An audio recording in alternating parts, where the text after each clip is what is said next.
Hello, my name is Jorge Cavazos, and today I'm going to be giving my speech about why NCAA athletes should be paid.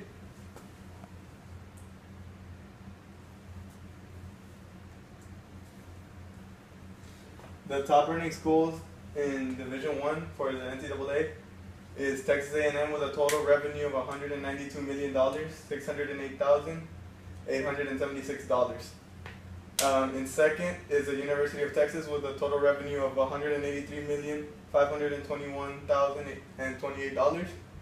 In third is Ohio State University with a total revenue of $152,477,026.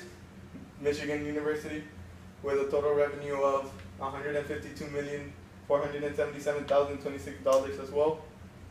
And the University of Alabama with $148,911,674 in total revenue. To show you this means that there is a lot of money being generated in sports in these universities. Along with this comes from ticket sales, jersey sales, and many other things that are related to sports.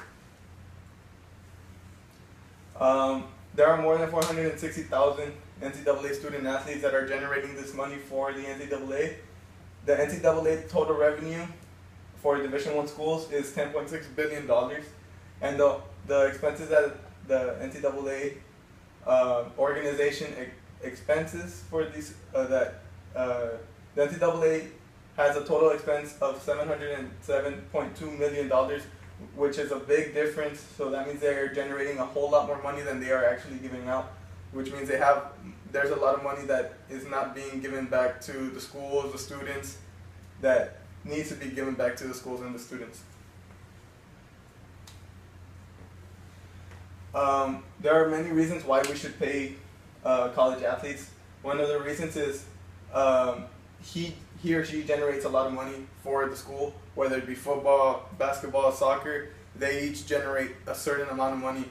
Especially in the bigger schools, they generate a lot more money since there are a lot more fans for that school, or alumni, or just fans in general from that local area. Another example is, and one example is that the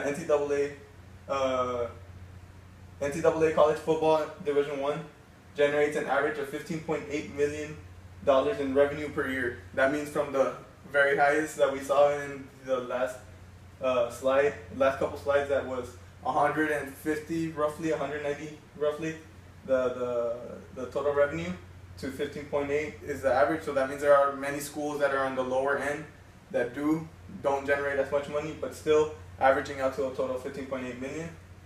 Aside from being full-time students, they are also full-time athletes. There's no time off that these kids can have, since some of them don't have all academic or all athletic scholarships covering them, so they need to go find jobs to cover the cost of their schools or their food that they need to get in order to keep them going throughout the semester.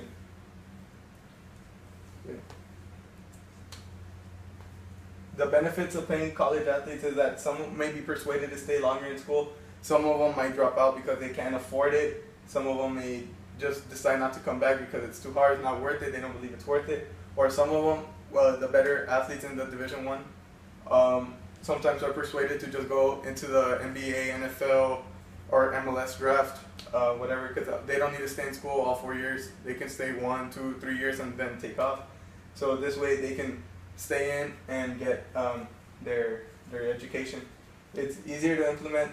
They can be paid via contracts, as well as they don't need to get jobs outside of the sport. There are many ways you can pay the student athletes. These are just a couple. You can pay them like a certain amount of money outside of their scholarship, or you can offer them a base salary based off the tuition of the school. These are my sources that I use. Thank you for watching.